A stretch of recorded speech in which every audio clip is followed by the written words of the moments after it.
ചെറിയ പെരുന്നാൾ ദിനത്തിൽ ഈദ്ഗാഹുകളിൽ സജീവമായി പങ്കെടുത്ത സ്ഥാനാർത്ഥികൾ. കണ്ണൂരും കോഴിക്കോട്ടും LDF, UDF സ്ഥാനാർത്ഥികൾ ഈദ്ഗാഹിന്റെ ഭാഗമായി. ഈദ്ഗാഹുകൾ കേന്ദ്രീകരിച്ചായിരുന്നു സ്ഥാനാർത്ഥികളുടെ ഇന്നത്തെ തെരഞ്ഞെടുപ്പ് പ്രചാരണം. ആശംസകളുമായി നമസ്കാര കേന്ദ്രങ്ങളിലേക്ക് സ്ഥാനാർത്ഥികൾ നേരിട്ടെത്തി. കണ്ണൂർ ജവഹർ സ്റ്റേഡിയത്തിൽ നടന്ന ഈദ്ഗാഹിൽ LDF സ്ഥാനാർത്ഥി MV ജയരാജനും UDF സ്ഥാനാർത്ഥി K സുധാകരനും പങ്കെടുത്തു.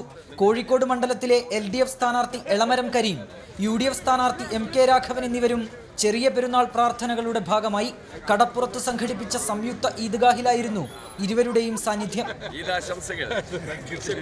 തിരുവനന്തപുരത്ത് ചന്ദ്രശേഖരൻ നായർ സ്റ്റേഡിയത്തിൽ നടന്ന ഈദ് നമസ്കാരത്തിൽ UDF സ്ഥാനാർത്ഥി ശശി തരൂരും ഇടത് സ്ഥാനാർത്ഥി പന്ന്യൻ രവീന്ദ്രനും പങ്കെടുത്തു. തലശ്ശേരി സ്റ്റേഡിയത്തിൽ നടന്ന ഈദ് നമസ്കാരത്തിൽ വടകരയിലെ UDF സ്ഥാനാർത്ഥി ഷാഫി പറമ്പിൽ ഭാഗമായി. പൊന്നാനിയിലെ ഇടത് വലത് സ്ഥാനാർത്ഥികൾ സ്വന്തം നാട്ടിലാണ് പെരുന്നാൾ ആഘോഷിച്ചത്. മലപ്പുറത്തെ ഇടത് സ്ഥാനാർത്ഥി V വസീഫ് വോട്ടർമാർക്കൊപ്പം പെരുന്നാൾ ആഘോഷിച്ചപ്പോൾ UDF സ്ഥാനാർത്ഥി ET മുഹമ്മദ് ബഷീറിന്റെ പെരുന്നാൾ ആഘോഷം നാട്ടുകാർക്കൊപ്പമായിരുന്നു. വിവിധ ബ്യൂറോകൾക്കൊപ്പം 24 കോഴിക്കോട്.